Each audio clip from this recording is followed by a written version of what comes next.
Bueno, vamos arrancando, si les parece. A ver si me queda bien ahí a la espera. Ahí está, Gaby. Bueno, buenas noches a todas, todos, todes.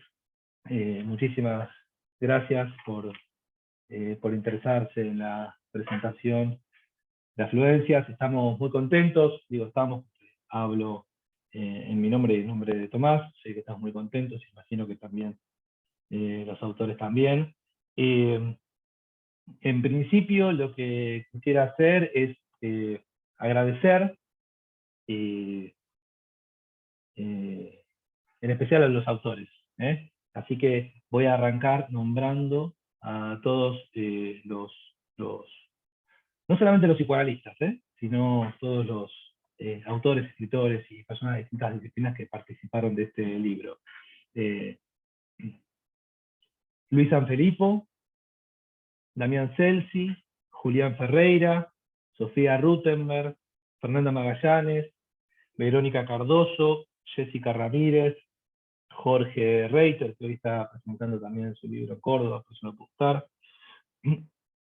Bueno, Nico Cerruti, que va a presentar, un doble agradecimiento, a Gaby Insúa, muchas gracias Gaby, a Martín Grinkiewicz, Julieta Goldsmith, Juan Cirrán, o Pepe Juan, que creo que también está por acá, Santi Thompson, Omar Hacha, Emiliano Exposto, también doble agradecimiento por presentar, a Gabo Rodríguez Varela, a Lila Feldman, nuevamente también por presentar doble agradecimiento, Roque Farrán, Daniela Danelink, Marcos Apolo Benítez, Maxi Cosentino, Félix Morales Montiel y Nicolás Guerrera Dolbert, y un agradecimiento aparte a la diseñadora, a Rocío Buti, que hizo el diseño de interiores y la tapa, que me parece que quedó espectacular, tanto la tapa como el diseño. A todos, muchísimas gracias. Como habrán visto, los autores conforman un colectivo, una comunidad, un plantel de primer nivel, y estamos muy contentos y muy orgullosos de contar con todos ustedes en este proyecto. Bueno, voy a hablar muy poquitito tiempo. Les quisiera contarles cómo. Perdónenme, que me distraigo un poquito, que estoy emitiendo a la gente al mismo tiempo, entonces me pierdo un poco. Yo ahora me libero y quiero contarles mínimamente cómo se origina este proyecto. Bueno, la historia comienza, voy a hablar del origen, como todo origen es un mito, y como todo mito tiene algo de verdad. Todo comienza en diciembre de 2019, en un encuentro con Tomás, como un encuentro como tengo a menudo, ¿no? Casi todas las semanas nos juntamos a conversar. En algún momento nuestra charla vira hacia un tópico muy habitual entre nosotros, que es el psicoanálisis, y no solamente cuestiones de índole conceptual o discusiones teóricas o clínicas, sino chusmeríos psicoanalíticos, como decir.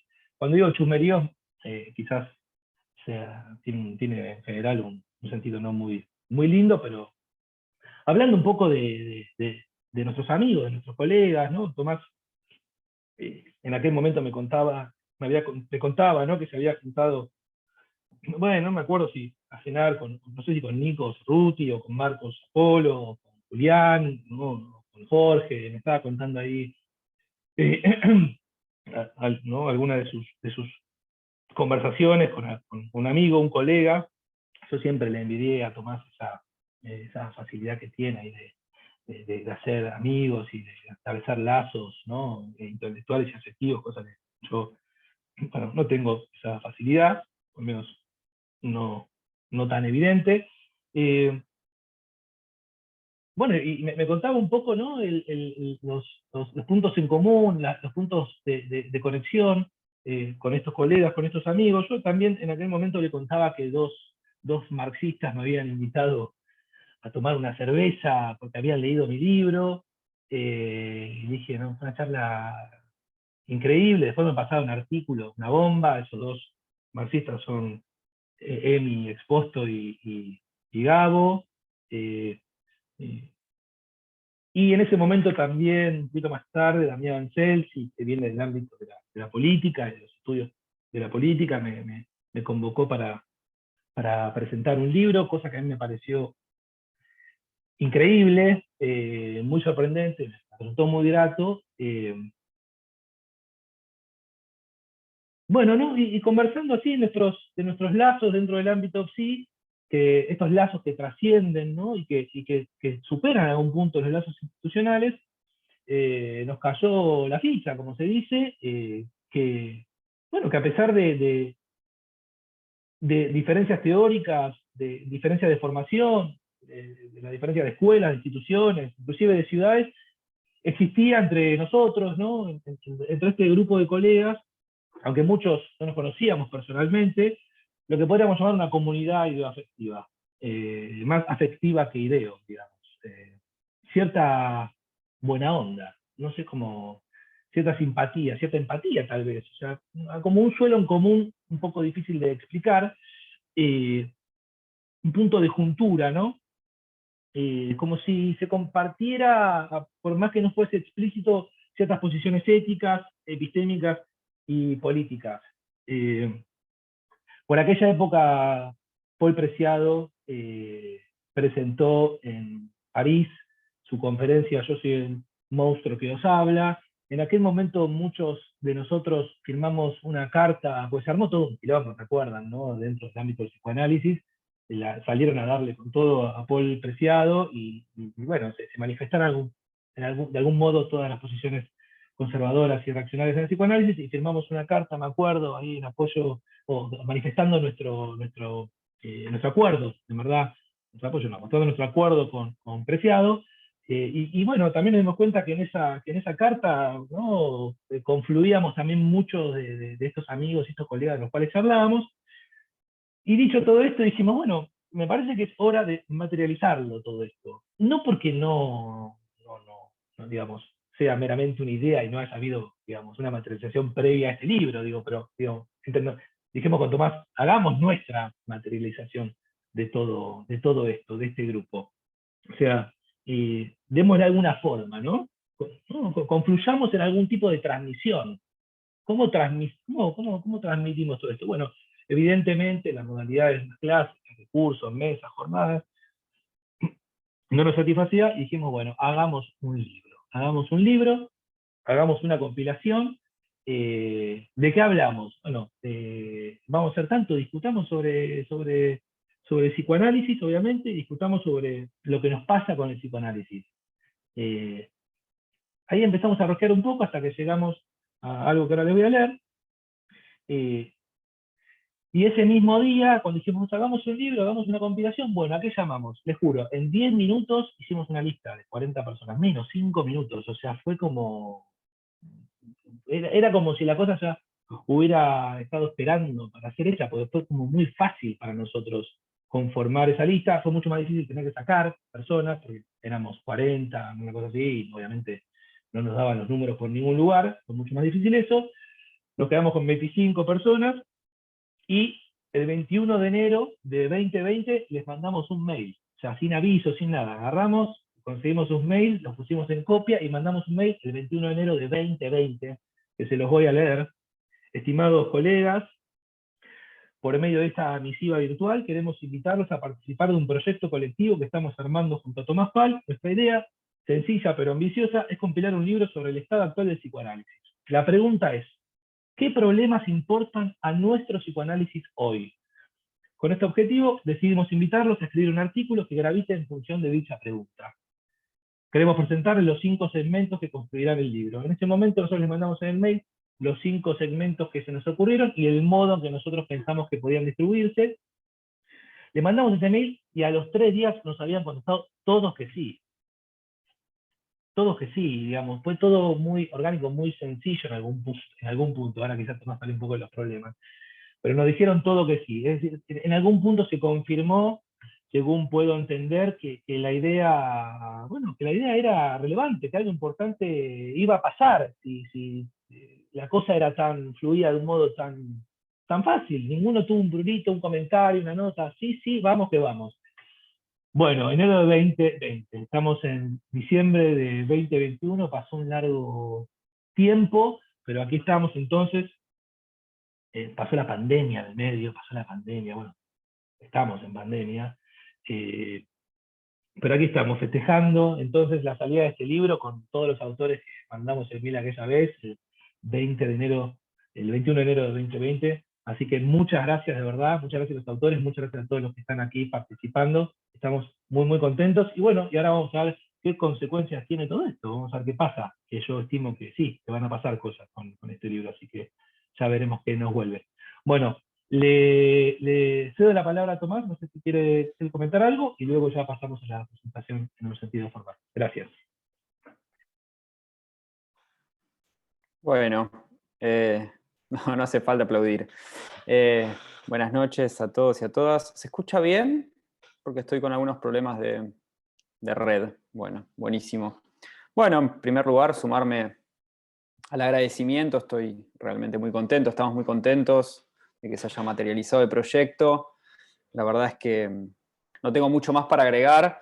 Es ciertamente muy placentero y me da mucho orgullo que el libro ya empiece a circular. Fue mucho laburo, un trabajo conjunto, no solamente entre Bruno, la diseñadora y yo, sino un trabajo realmente colectivo, muy atento por parte de todos, de mucha logística, de muchos tiempos y muchos plazos, y plazos que se estiraban, y proyectos que iban y venían, un trabajo de edición bastante arduo, pero estamos recontra satisfechos con el resultado, y bueno, esperamos ahora que el libro circule y nos haga hablar y nos haga pensar.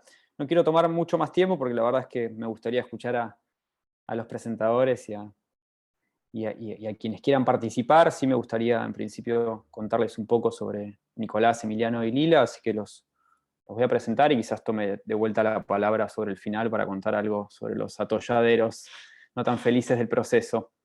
Así que bueno, no me extiendo de más. Nicolás Cerruti nació en Buenos Aires, se convirtió en psicólogo, lo que tolera mejor ejerciendo el psicoanálisis. Fue primero concurrente y luego formador y supervisor en el Hospital Borda. Publicó en narrativa Disculpe las molestias ocasionadas, La voz en off, Errancia diario, Elogio del caminar, y en ensayo psicoanalítico Cuidado con la música, Lo absurdo y el humor, Usted está aquí, y Deconstruyendo al Joyce de Lacan de reciente aparición, entre otros libros. Lila Feldman es psicoanalista y escritora, ex residente y jefa de residentes del Hospital Tobar García, autora del libro premiado Sueño, Medida de todas las cosas, y numerosos artículos publicados en diferentes medios. Coautora de los libros 13 variaciones sobre clínica psicoanalítica y Nuevas variaciones sobre clínica psicoanalítica, compilados por Ana Beresín. Integrante de Giro, equipo de asistencia y formación en salud mental, y coordinadora del seminario taller El coraje de narrar. Por último, Emiliano Exposto es investigador y militante e integra la Red Latinoamericana de Estudios Locos y la Cátedra Abierta Félix Guattari. Bueno, eso por mi parte. La verdad es que les agradezco muchísimo por estar acá y por la disposición, y a los autores y a las autoras por el enorme, enorme trabajo que han hecho y la confianza realmente en este proyecto delirante que empezó hace casi 2 años con un mail que ahora lo escucho y me parece una ridiculez total. Así que, bueno, avancemos. Bueno, gracias, Tomás. Eh, una alegría estar acá. Muchísimas gracias a Bruno, a Tomás, principalmente por haber mandado ese mail, por entender que los proyectos surgen confrontándose con otras ideas y en charlas de amigos, y convocando al pensamiento y al debate y a la conversación. Bueno, yo quiero comenzar diciendo que estoy acá en carácter de lector. O sea, antes que nada, por más que haya un texto mío en el libro, mi presencia acá se debe principalmente que, como ustedes, me encuentro ante la posibilidad de leer. Y no es cualquier posibilidad.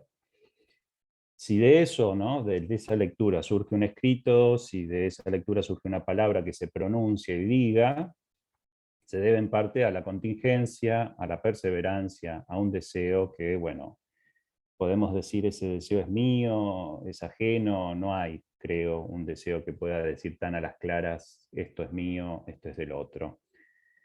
Sí, es un deseo, sin duda, que está causado por Tomás y por Bruno.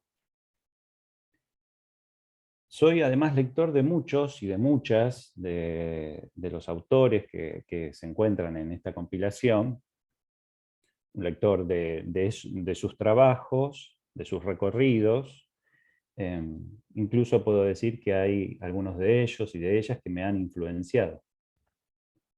Y hablo de influencia porque, por un lado, está mal vista y está de moda, ¿no? Es esto, raro esto de lo que está mal visto, pero está de moda, los influencers.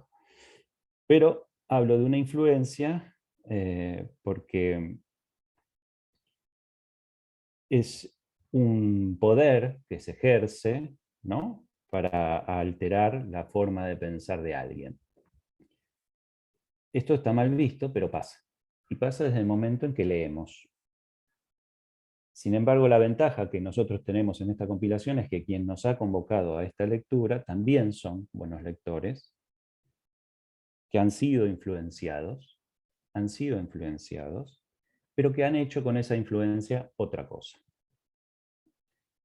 Y ese hacer otra cosa con sus lecturas, luego de ser influenciados, esas lecturas de ellos hacen que se pueda diversificar la tarea, se pueda multiplicar esas buenas lecturas que ellos hacen.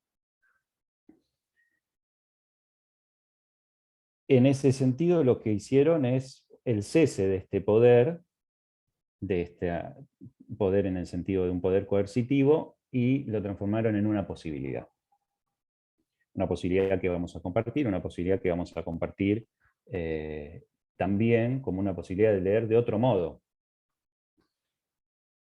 Para mí fue una sorpresa que cuando ya estaba lanzado como a decir algo en esta presentación, ellos primero me pasaron el libro y después me pasaron el texto de introducción, que está escrito por Tomás y por Bruno. Fue una sorpresa encontrarme que Tomás y Bruno también rescatan en ciertos momentos de la introducción la cuestión del lector. Ellos dicen: el primer criterio de cualquier lectura es ponerse límites que estén al alcance de la vista. Entonces estamos acá gracias a que Bruno, como Tomás, son lectores y hacen con eso otra cosa y tienen en cuenta esta particularidad de los límites. Dicen, algo que a mí me parece fundamental: un psicoanálisis de la lectura debe preguntarse ¿qué es leer? Por ejemplo, ellos hablan, y me parece que es una forma de leer, de afluencias, no hablan de influencias. Eso ya es una lectura para mí. Porque permiten una concurrencia, una reunión, o como quieran llamarlo, ¿no?, de voces distintas, de voces diferentes. Es una afluencia de escritos, y también esa palabra está en el subtítulo, y no es cualquier palabra, pero no voy a tomar la cuestión de lo que es un escrito, de un psicoanálisis que nos toca, nos toma, nos concierne. Y ni siquiera tendríamos que decir que es de un psicoanálisis. Tal vez es de la pronunciación de algo que remite a un psicoanálisis. Entonces, yo acá estoy como lector, leo a mis contemporáneos lo que tienen para decir, lo que articulan con sus lecturas, sus ideas, sus innovaciones, porque las hay. Y mi idea era destacar los trabajos de esos que no había leído nunca, ¿no? Busqué en el índice y dije, bueno, a este nunca le leí un trabajo, este tampoco lo conozco. Claro, la cuestión fue que no son trabajos fáciles, no es porque su lectura no esté comandada por una escritura, que verdaderamente son trabajos bien escritos, pero no son fáciles porque hay muchos trabajos que son para estudiar, para investigar, para ponerse a laburar.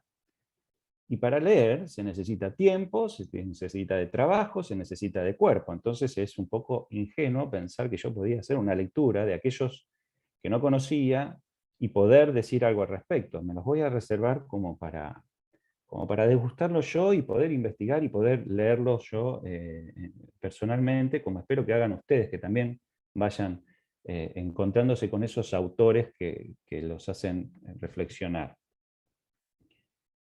Entonces lo que sí me propuse es que, dado que estoy acompañado de dos grosos, tomar los textos de Emiliano Exposto y de Lila Feldman, ¿sí?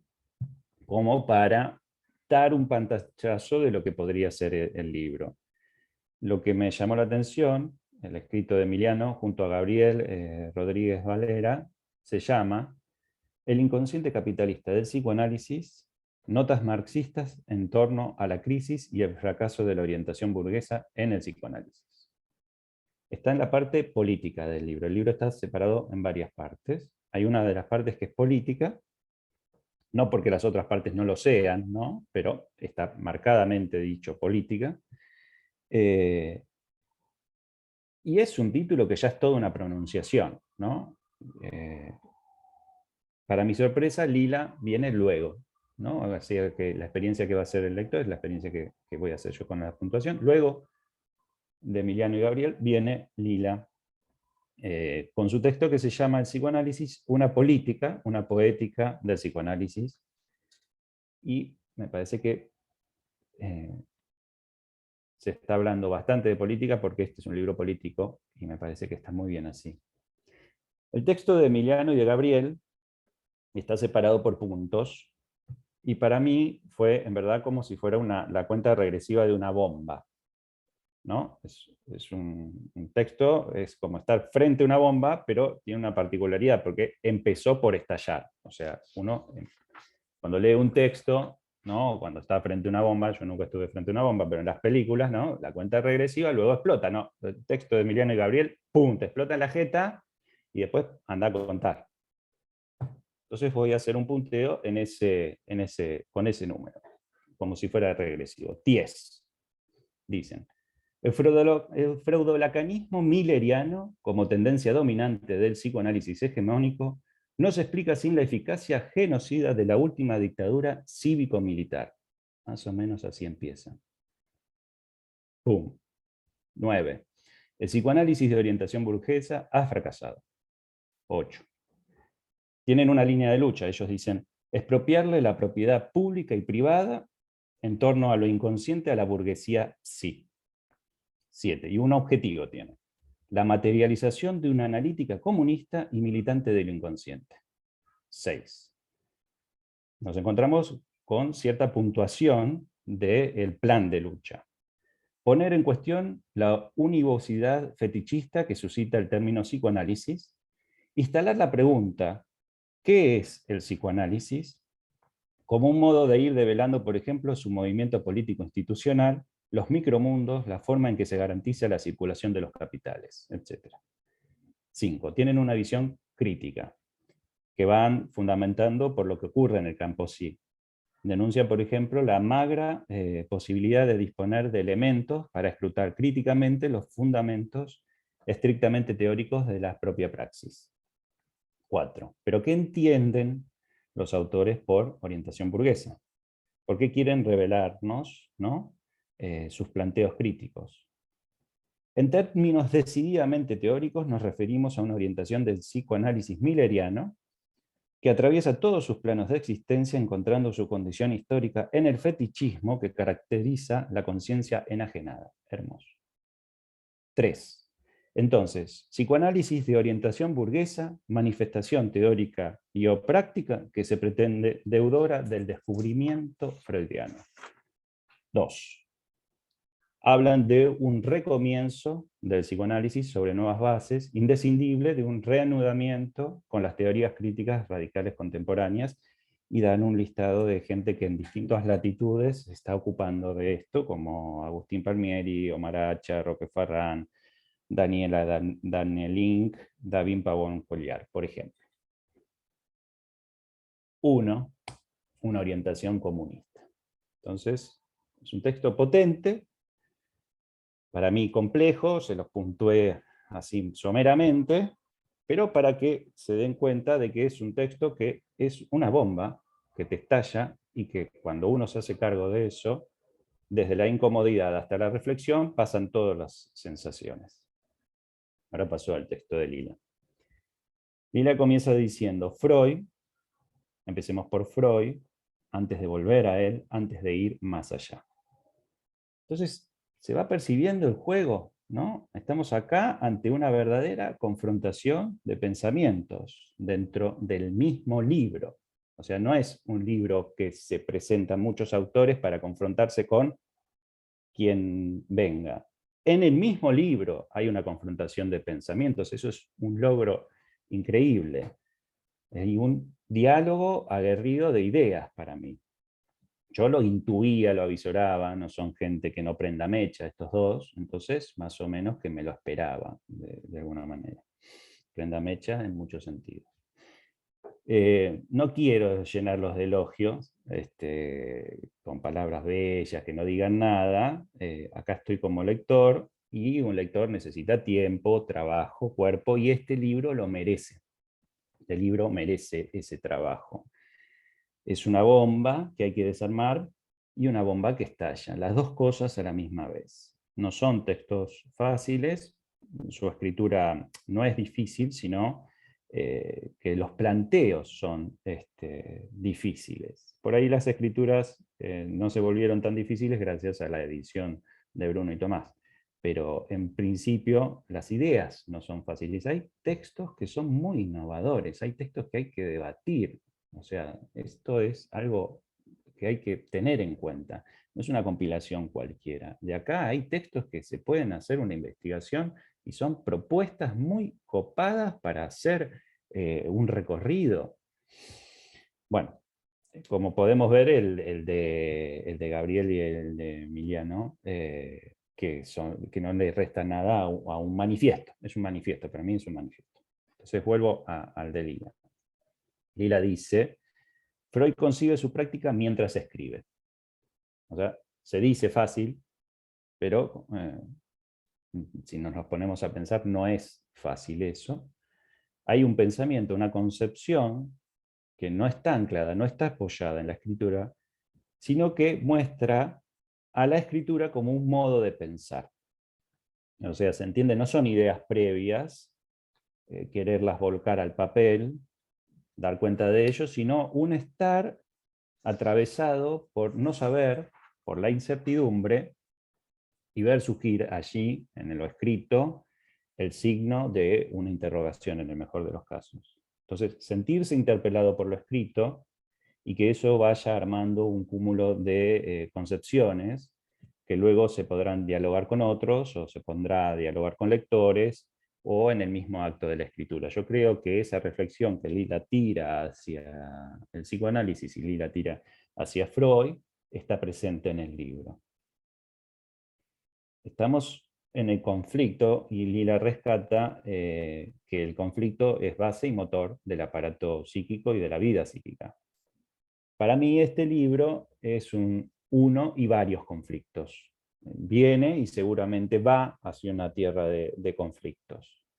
Como dicen Tomás y Bruno en la introducción, nadie sabe muy bien qué sucede en los consultorios de los analistas, por ejemplo, ¿no? Eso es una cuestión que se dice fácil, pero me parece que tiene consecuencias muy interesantes para interrogar. Sí sabemos que tanto Lila como Tomás y Bruno, lo que sí pueden decir es que escuchar es leer. Pero ¿qué es leer, no? Hay toda una línea de investigación, ¿no?, en qué es leer para el psicoanálisis, que a mí me interesa. También Lila nos muestra algunos de los destinos de las escrituras del psicoanálisis. Nos dice que es la narración, el ensayo, el panfleto o la moraleja. Son algunos de ellos. Y se hace una pregunta para mí interesante. ¿Qué es ese relato que a través de la invención, ficción, va en busca del mayor apego posible a la verdad y autenticidad de una experiencia que se intenta ajustar al curso incesante de las cosas? Para mí es un modo de volver a la pregunta: ¿qué es un psicoanálisis? Lila dice: a fin de cuentas, necesitamos escribir lo que leemos, tanto en los libros como en nuestra práctica diaria, en primera persona, aun cuando hablamos de otros. Y nos da su aporte, que me parece muy valioso, de lo que podría ser una lectura para el psicoanálisis, rescatando aquellas que quedaron por fuera o quedan por fuera incesantemente de ciertas universidades y de ciertos lugares, y se entiende que políticamente se está dejando por fuera esas lecturas, y que no es ingenuo que se deje por fuera esas lecturas, y que eso marca la formación de muchos. Entonces, para terminar, quiero destacar un párrafo, el párrafo final de Tomás y Bruno. Ellos dicen: la lectura es un ejercicio fundamental y una experiencia de pleno derecho, más que la mera escucha y la observación. Debemos leer muchos textos académicos, ensayos, ficción, poesía, etc., y casos y más casos. Acá yo veo como una sed, ¿no? Un programa, como lo que podía ser ¿qué es leer? Para el psicoanálisis también, ¿qué es un caso? Esto es otro programa interesantísimo para investigar. Es un programa, son varios programas, dependiendo de lo que haga cada lector con este libro. Para mí, como les dije, es una bomba que comenzó por estallar y espero, ¿no?, que ese estallido prospere y yo lo pueda seguir viendo en su hacer. Bueno, muchas gracias.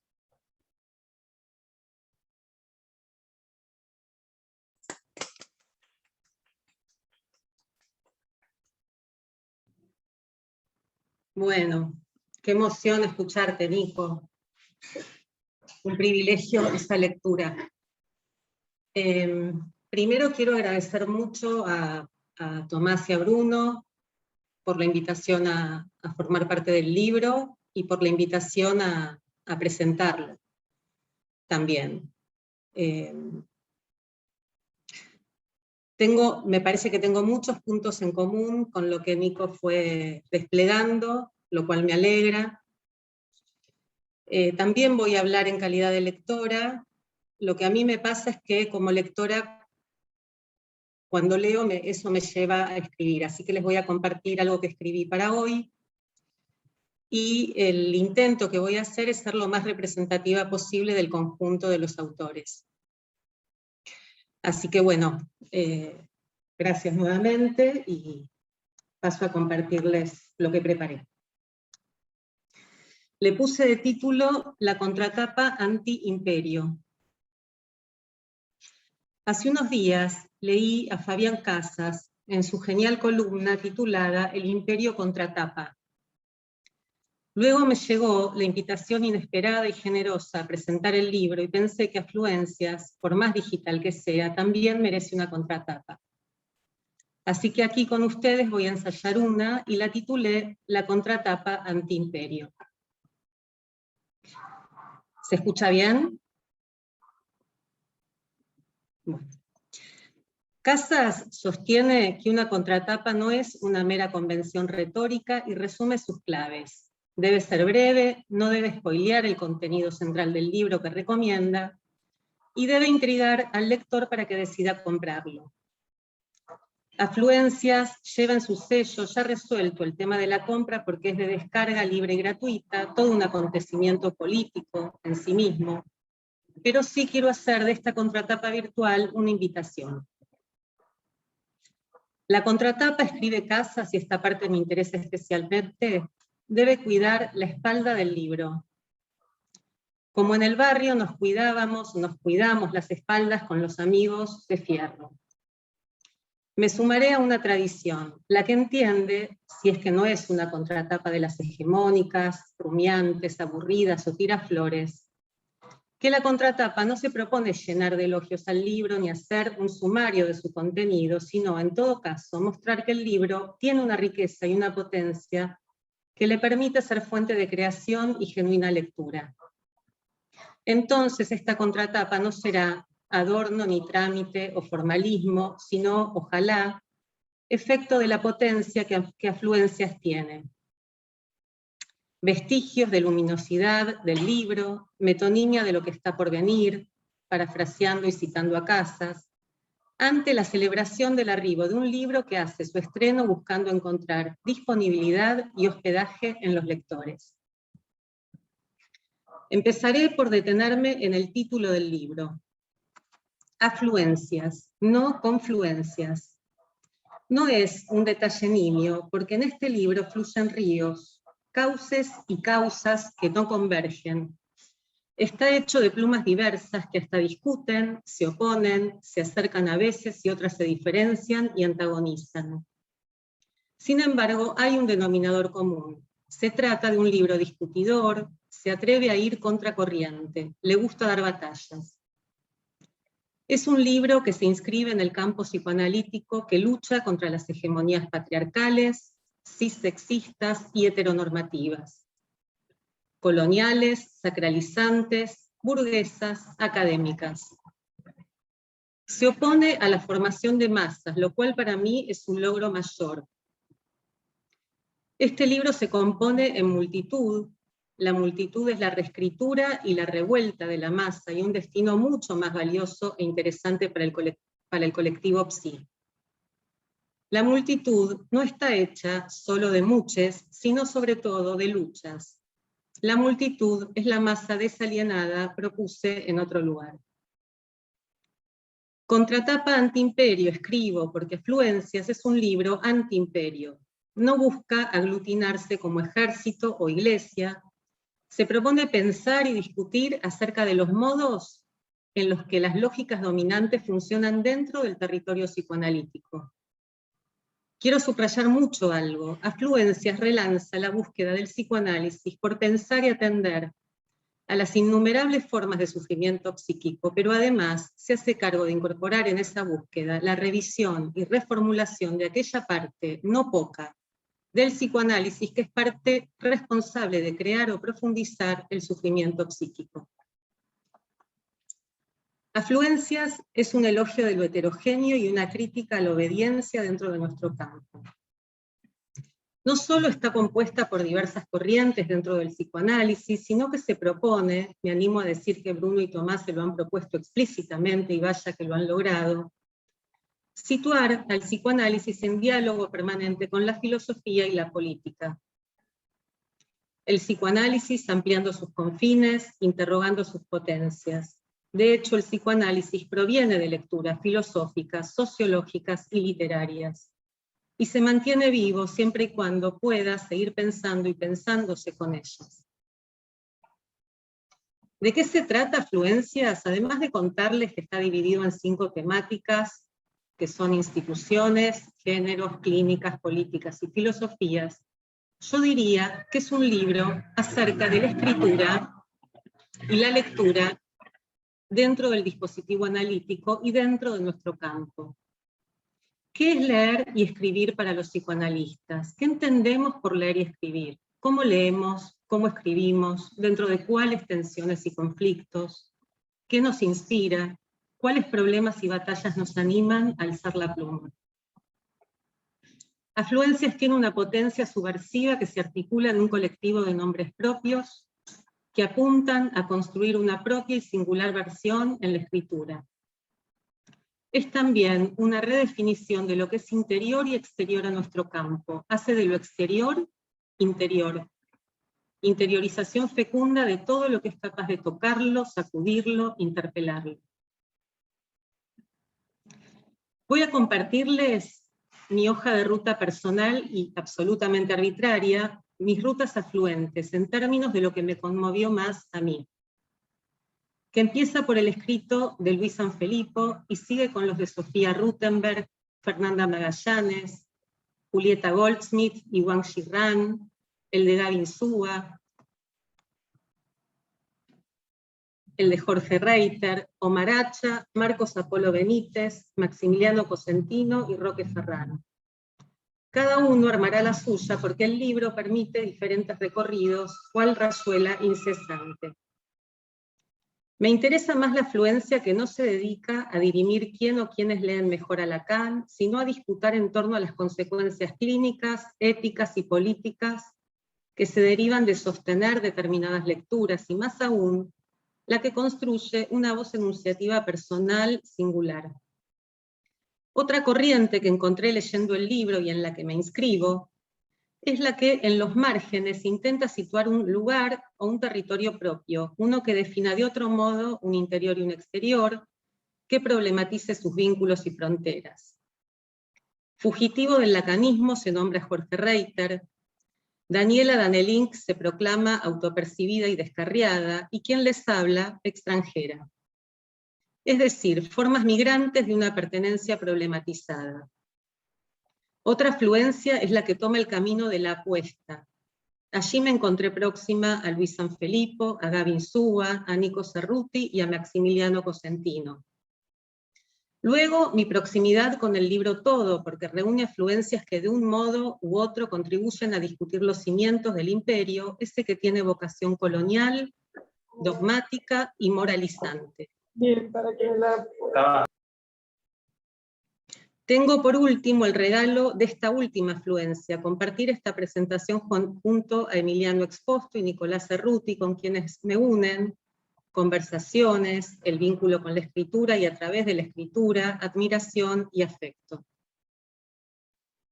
Eduardo Müller, psicoanalista, ha trabajado sobre un concepto de Harold Bloom, la angustia de las influencias. Es esa angustia que acompaña, motoriza o inhibe a quien escribe y que está ligada al horror ante la página en blanco, pero sobre todo a las ambivalencias respecto de cómo operan en cada uno de nosotros las lecturas que nos han forjado. La angustia de las influencias está ligada a una pregunta. ¿De qué manera se está presente en nuestra escritura la influencia de lo que hemos leído? Sabemos que no existe originalidad en el sentido de que no existe autoengendramiento. Nuestra escritura y nuestra práctica en general es causada por nuestra biografía de lecturas. Ahora bien, quiero detenerme en algo más. La idea de mala lectura, necesaria, fecunda, condición para que la escritura no devenga repetición ecolálica de lo dicho y pensado por otros. La mala lectura es lo mejor que puede suceder con las influencias y supone desvío, errancia y expansión. Es por ello que a veces me pregunto si Lacan es la única y absoluta influencia, la única voz que participa de la escritura para algunos psicoanalistas. Si es el único punto de referencia en el que autorizarse como forma de asumir una autoría a veces y otras como forma de legitimación por apuntalamiento en algunas de sus interpretaciones o traducciones. Me pregunto a veces si Lacan no ha venido al lugar de la gran máquina de influencia en el pensamiento psicoanalítico. Si allí empieza y más aún, si allí termina, casi como vaticinó Fukuyama cuando sentenció el fin de la historia. Entonces, apostamos a las influencias que se transforman y nos transforman, que devienen afluencias. Influencia no como ejercicio de poder, sino, dice Müller, que esa es su etimología, como un fluir hacia adentro, como fluyen en uno esas voces que nos habitan y con las cuales podemos seguir pensando. Porque tal vez hay un riesgo en juego también cuando escribimos, que la escritura en nuestro medio sea una forma de influencia sin angustia. La influencia absoluta, no metabolizada de ningún modo y nunca y en nada cuestionada o revisada. La influencia que deriva en leer bien, correcta y aplicadamente, letra por letra. La influencia intacta como dispositivo conservador y deshistorizante. Influencia, confluencia, afluencia. Esos diversos modos de fluir, ¿serán momentos o destinos posibles de la lectura y la escritura en psicoanálisis? Bueno, esta es mi mala lectura, mi contratapa virtual y arbitraria, tributaria, además de la absoluta libertad que me han dado, que nos han dado desde el principio Bruno y Tomás, los compiladores y motores de este libro. Esa libertad que invita a correr riesgos. Una mención especial la merece esa hermosa introducción que han escrito y que lleva un gran título, El circuito pulsional del tacto. Este libro es testimonio de lo que nos ha tocado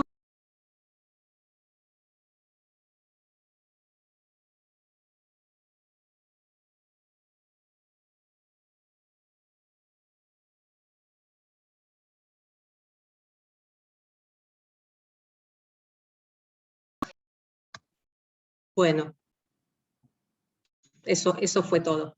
Muchas gracias nuevamente.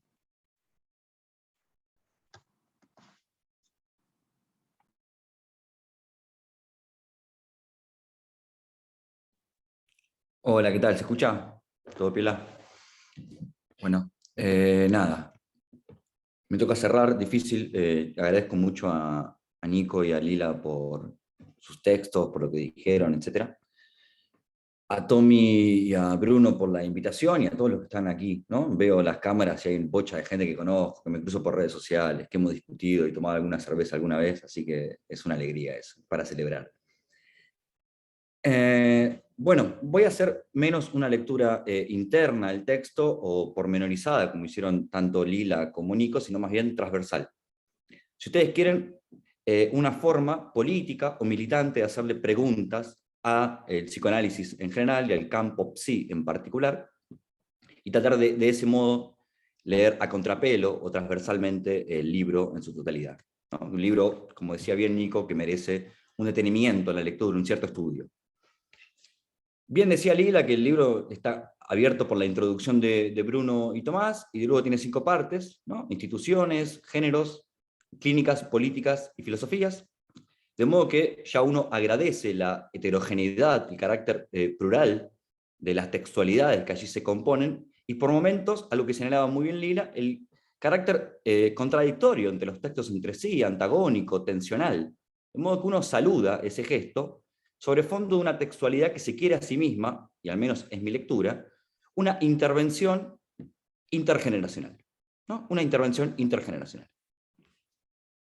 Resaltado el carácter heterogéneo e incluso contradictorio o antagónico de las textualidades, en la medida en que me parece que oficia de contrapunto a un psicoanálisis hegemónico o postdictatorial, lo que conocemos como freudo-lacanismo milleriano, y sus diferentes variantes, que se autopercibe a sí mismo, autoevidente, deshistorizado, extraterritorial, como bien señala Julián Ferreira en uno de sus textos, que se percibe por fuera de la psicología y por fuera del campo de la salud mental, etc.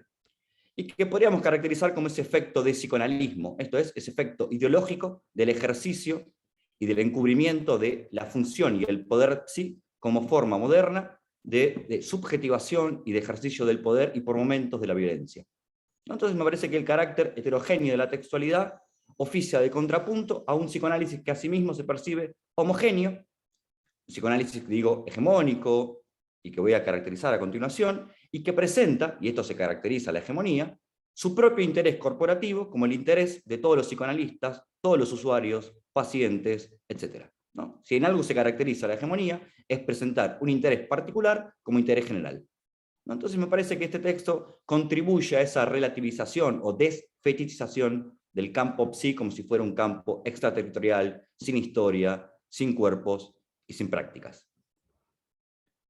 Y me parece que otra de las cuestiones que me interesaba señalar al principio era que permite, a su vez, un cuestionamiento directo y al interior del propio campo de esa dominancia postdictatorial del freudo-lacanismo milleriano que hace sistema, y esto me parece que se señala tanto en el texto de Vero y Jessica de la Tercera, como el texto de Sofía Rutem, y una cierta cantidad de textualidades, decía que este psicoanálisis hace sistema con la reproducción de diferentes formas de opresión interseccionales en el campo de la salud mental y por fuera. ¿A qué me refiero? A cómo hace sistema el psicoanálisis actualmente existente en su vertiente hegemónica, o como le gusta decir a Gabo Rodríguez Varela, en su orientación burguesa, que hace sistema, decía, con las opresiones cisexistas, heteronormativas, capacitistas, cuerdistas, de clase, de racialización, etc. Nada que me parece aquí no estemos advertidos, como le gusta decir a mis amigos psicólogos. Me parece que lo que contribuye esta textualidad entonces es a combatir una cierta forma de psicoanálisis actualmente existente en tanto que hegemónico, que es un psicoanálisis que tiende a la despolitización de su propia práctica, a la despolitización de la salud mental, y si ustedes quieren, a la despolitización de nuestros malestares. Esto es la individualización patologizante de las personas que atravesamos diferentes formas de padecimiento. Eso como introducción. Y luego me noté un par de cosas que quisiera señalar en torno a 3 órdenes de realidad, me sale decir, a veces la deformación filosófica me juega en contra, que sería comentar algunas cuestiones en torno a lo que podríamos llamar la clínica o la experiencia analítica al interior del dispositivo psicoterapéutico. La otra cuestión que me gustaría señalar es el vínculo entre psicoanálisis y teorías críticas. Y para terminar, el vínculo entre psicoanálisis y políticas, o mejor dicho, entre psicoanálisis y movimientos sociales y populares.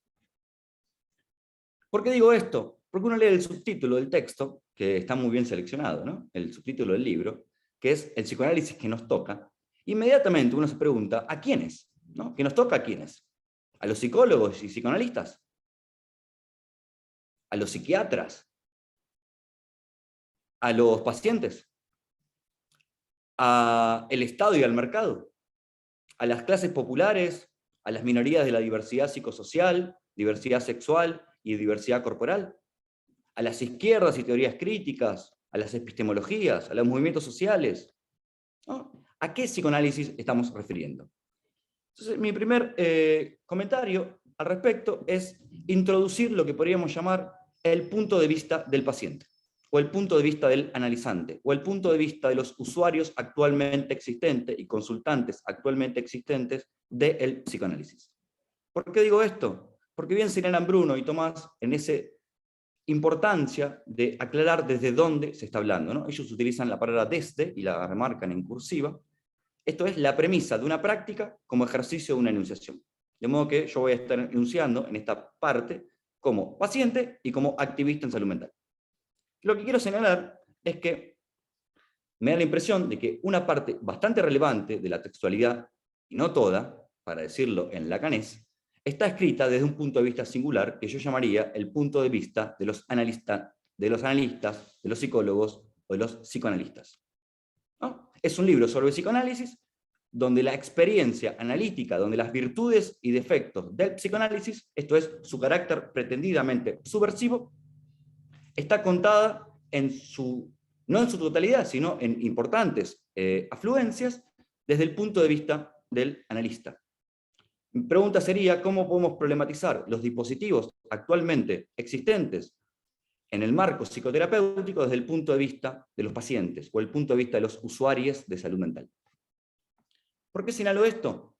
Porque me parece que hay algo que las teorías queer, que los feminismos, que Michel Foucault y Félix Guattari han señalado muy bien, que es la función que ocupa los dispositivos terapéuticos, o la función psi como un determinado ejercicio de poder en la modernidad capitalista. Vuelvo a repetir, el lugar que ocupa la función psi como dispositivo de poder, como dispositivo de saber, poder, subjetivación. ¿Qué quiero señalar con esto? Que a veces importa menos la buena voluntad de un determinado profesional o la eficacia particular que puede tener una determinada práctica en un paciente, y ubicar más bien el lugar estructural que ocupa políticamente una determinada función o ejercicio de poder.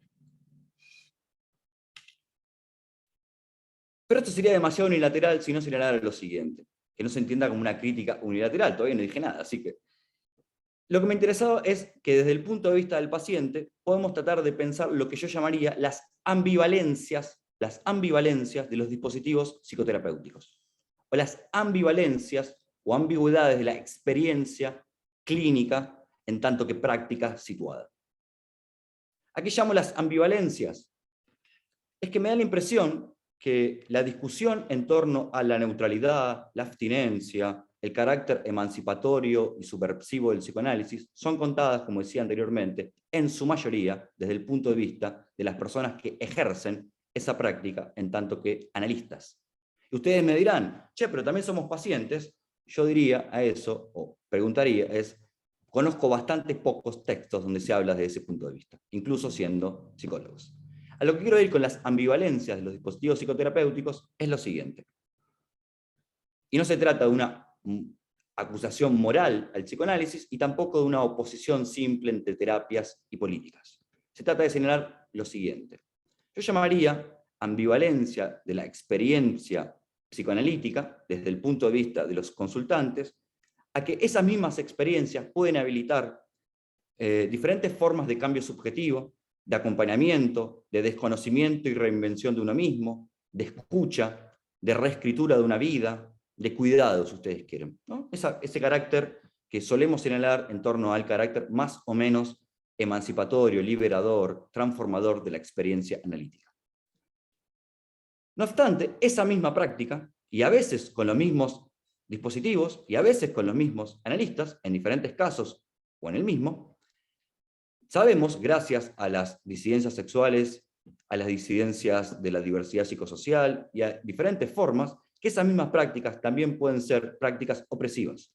Esto es, prácticas que reproducen diferentes formas de patologización, de estigma y de ejercicio del poder, cuya materialización podríamos llamar diferentes formas de tutelaje, diferentes formas de psicologismo, de sospecha, de asimetría dineraria, que es casi estructural, de carácter expulsivo de algunos dispositivos, el paternalismo y el infantilismo respecto a las personas que atraviesan padecimientos. Esto es toda una serie de cuestiones que venían señalando las disidencias sexuales y los feminismos en torno al carácter edipizante, familiarista, normalizador, de esas mismas prácticas que también pueden atravesar momentos, o que pueden habilitar momentos de cambio subjetivo, transformación de uno mismo, etc.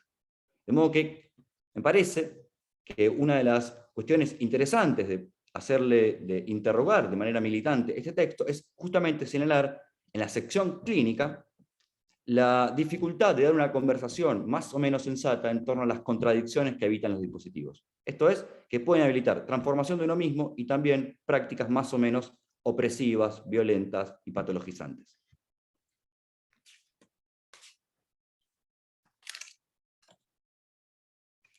Luego quisiera señalar una cuestión en torno a el vínculo entre psicoanálisis y teorías críticas. Creo que hay mucho material en la sección de políticas que tuve la fortuna de ocupar con Gabo y algunos compañeros y compañeras que uno admira un montón, como Lila, Dani Danelink, Omar, Roque, etc. Y me parece que uno podría revisar la historia, esto es, la genealogía política de diálogo entre psicoanálisis y teoría críticas y decir algo excesivamente político en estos términos. Ha sido utilizado tanto por derecha como por izquierda, como por centro, el psicoanálisis.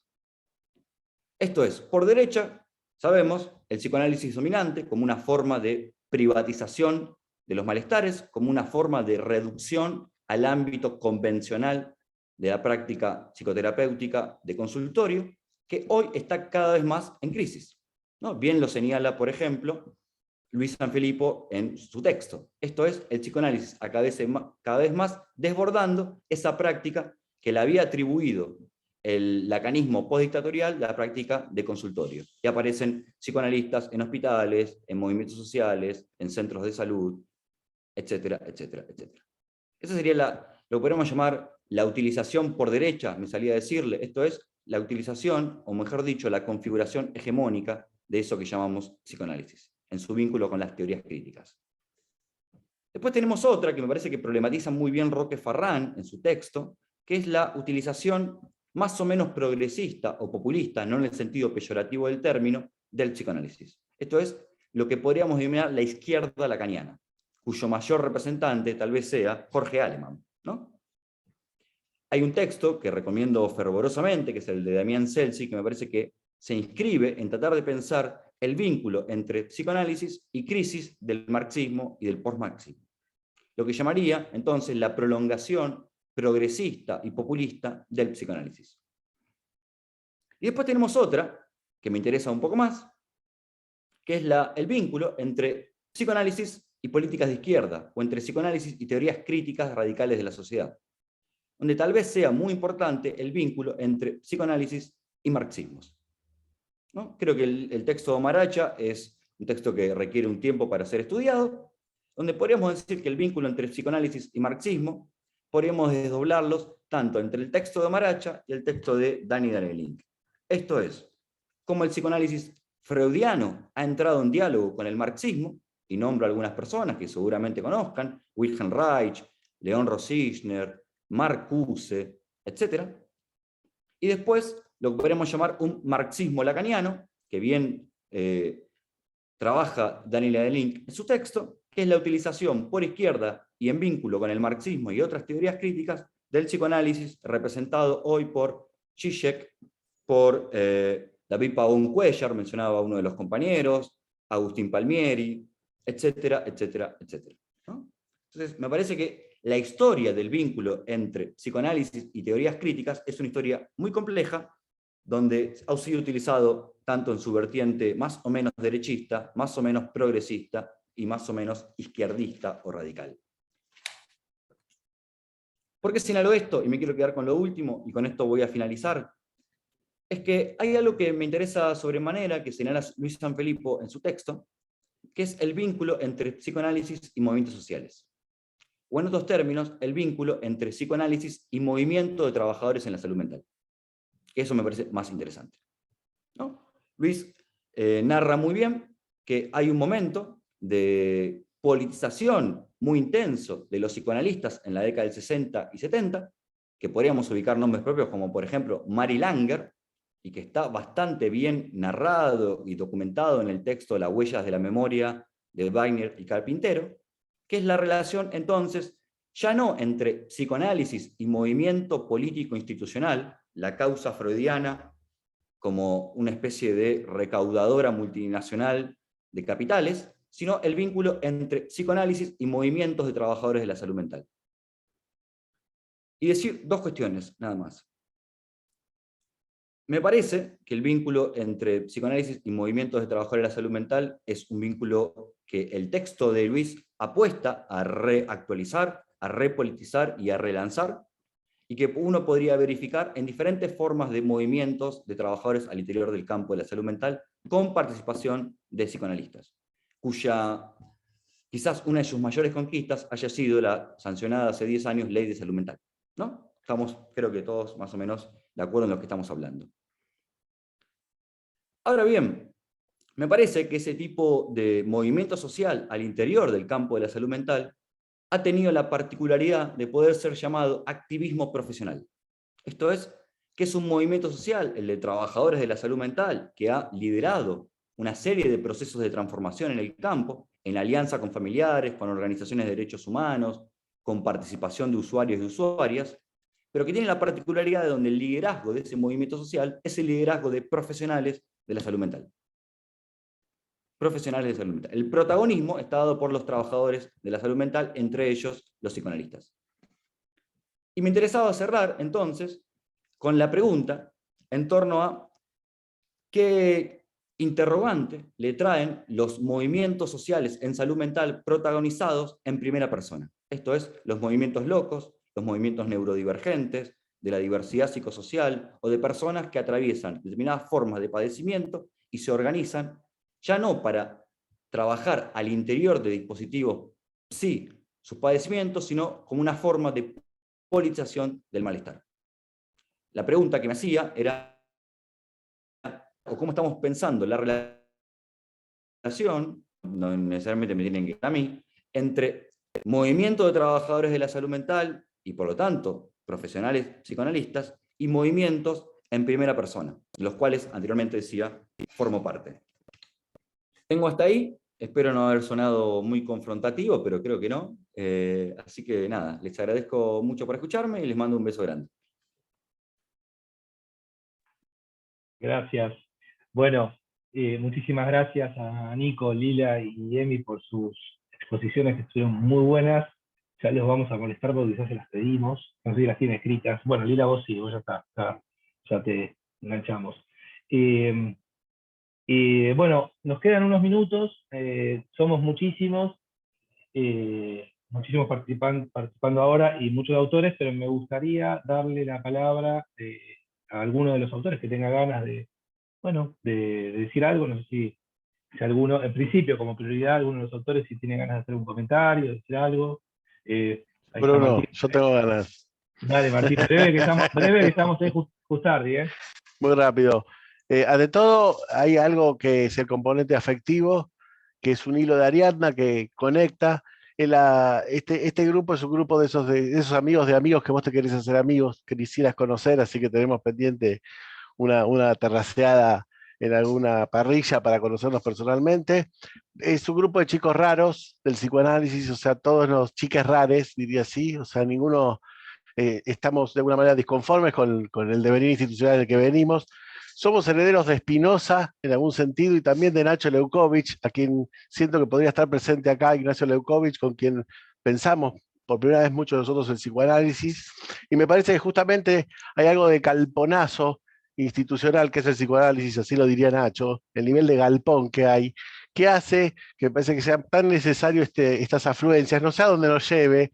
Hay mucho respeto por el pensamiento, respeto por las ideas, y me parece rigurosidad y seriedad en los planteos, con lo cual esto recién empieza, el banquete está por comenzar. Un placer, gracias a todos.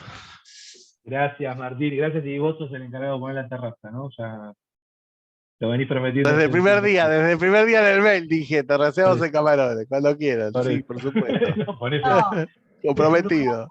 Gaby, Cuando dale. quieran. Gaby, bueno, dale, adelante. gracias Bruno, Tomás, todas las gracias, gracias a lo que escuché que es hermoso de Nico, de Emiliano y de Lilia. Pero quiero decir algo, yo estoy muy emocionada y les cuento por qué muy rapidito. Perdonen que sea bastante personal. Yo siempre fui una marginal del psicoanálisis, una marginal a la que la sigue gente. Las cosas.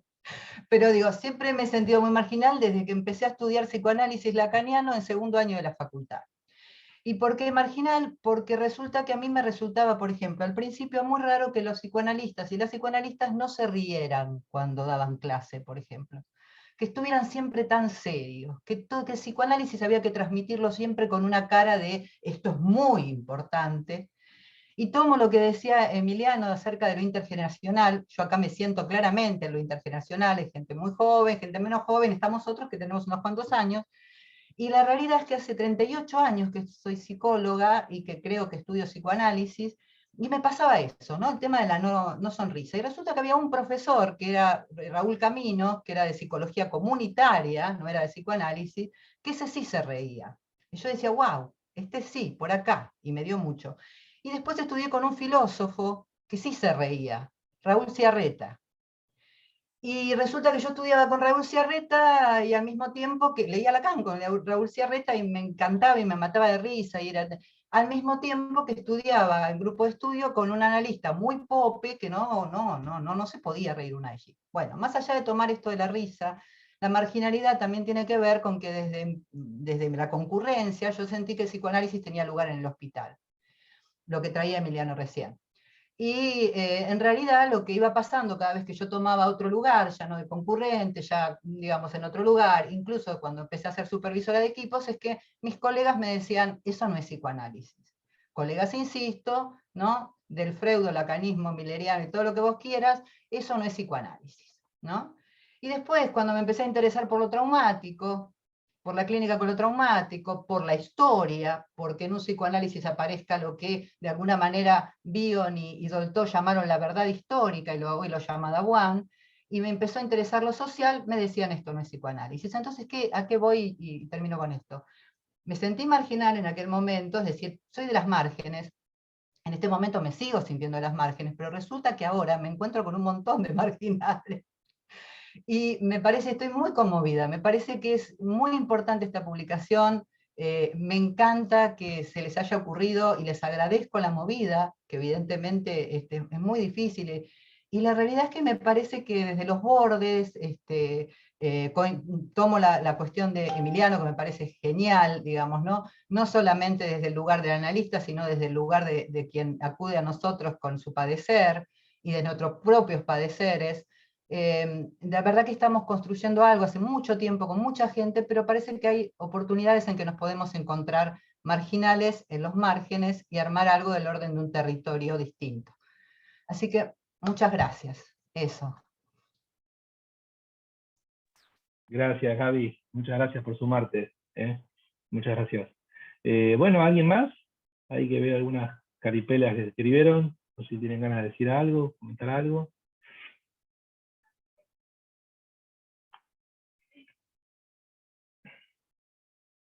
¿Alguno de los que... alguien que, aunque no haya escrito, quiera comentar algo? Abrimos los micrófonos unos minutitos nada más.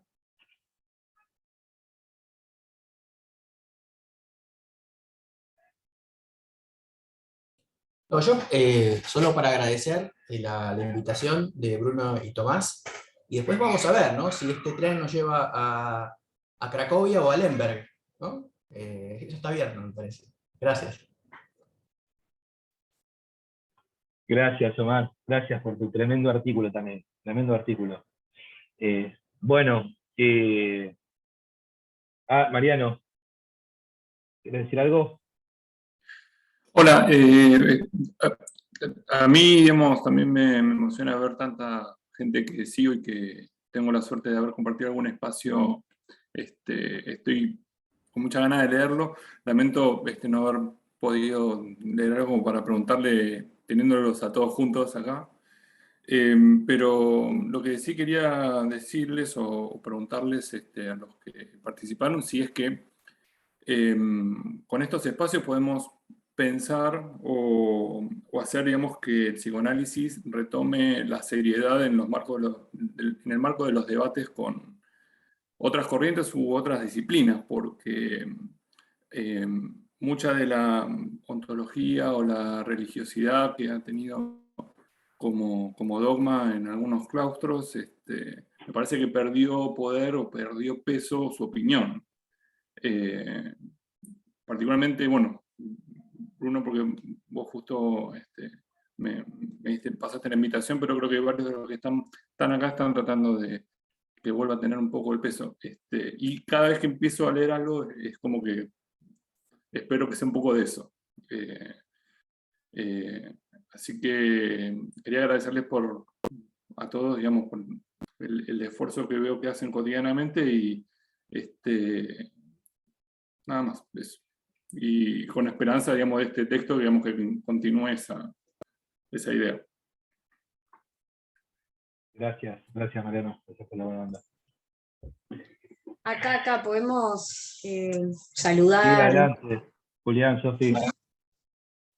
Bueno, primero gracias Bruno, Tommy, por la invitación a escribir. Gracias a presentadores, presentadora, muy, muy lindas sus presentaciones.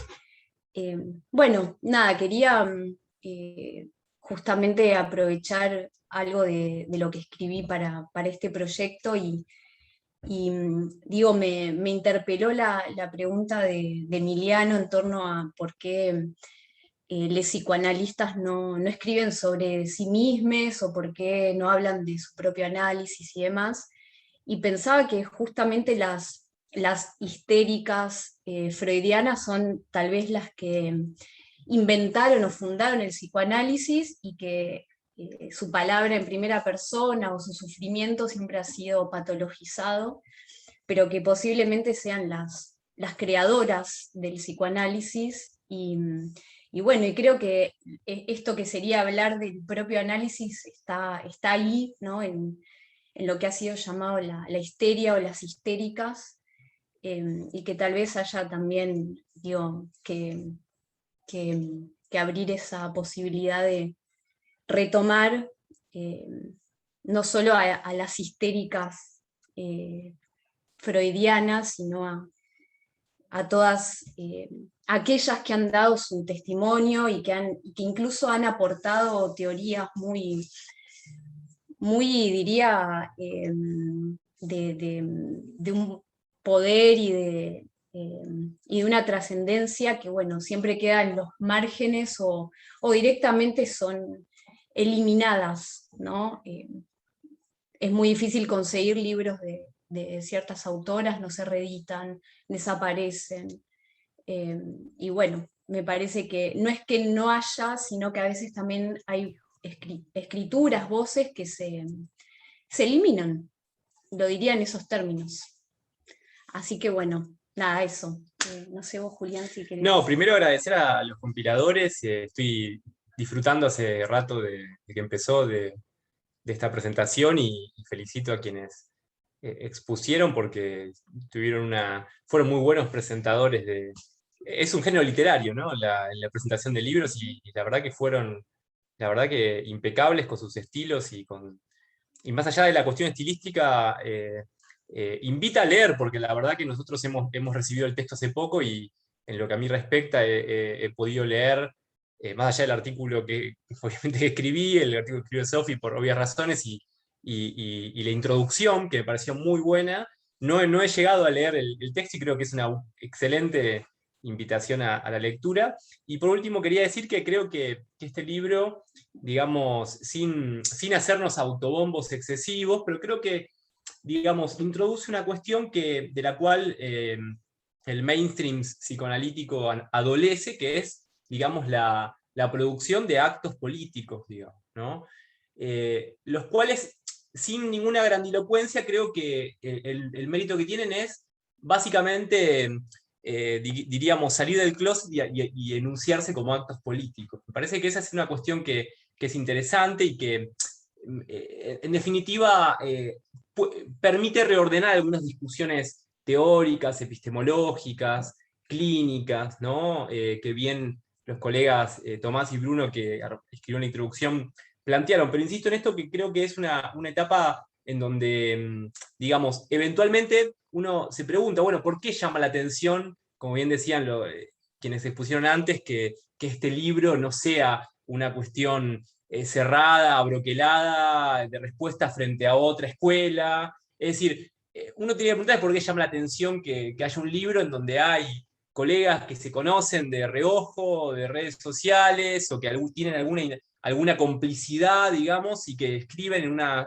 suerte de heterogeneidad y de discusión más o menos planificada, porque la verdad que no es que hemos leído los textos de los otros colegas todavía, por lo menos en lo que a mí respecta, y uno se pregunta por qué eso es llamativo. O sea, ¿por qué los libros de compilación en general tienden a ser básicamente piezas de museo antes de salir, ¿no? Sin, digamos, perjuicio de buenas producciones que pueda haber en sentido singular. Y creo que eso es una cuestión que creo que hace a lo político, por lo menos en un sentido muy, muy quizás sencillo, que es pensar, digamos, lo común. Digamos, ¿no? Y pensar lo común en un sentido conflictivo, no en un sentido armónico y nada por el estilo. Así que celebro y bueno, buenas noches y muy feliz fin de año también.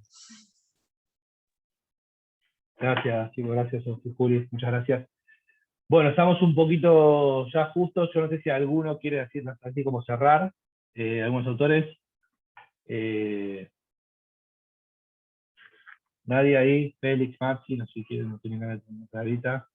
Mangame, Martín, a ver si, antes de. Mangame a ver si alguno de los O3 quiere decir algo.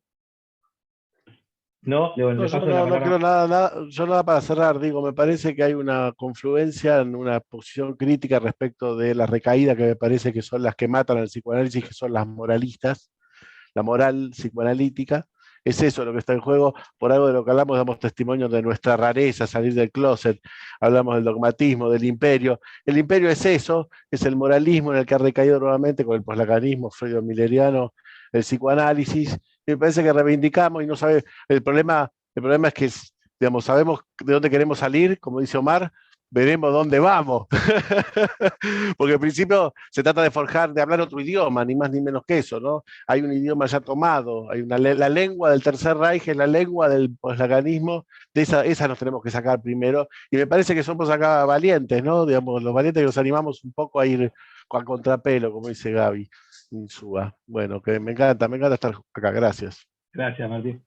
Bueno, entonces ya vamos cerrando. Muchísimas gracias a todos los que participaron de la presentación, a Nico, a Emi y a Lila en particular. Y bueno, y ahora les pedimos que nos ayuden a difundir el texto, a ver si, bueno, que se lea todo lo que no sea un objeto de museo, es verdad, tiene razón lo que dice Julián, tratemos de moverlo, de hacerlo leer. Muchas gracias a todos, y bueno, nos veremos en la terraza de la Martín, ¿no? Invitados, bueno. Sale con frita. Bueno, gracias. Dale, bueno. Gracias a todos. Buenas noches, gracias. Buenas noches. Hasta luego. Chao, gracias.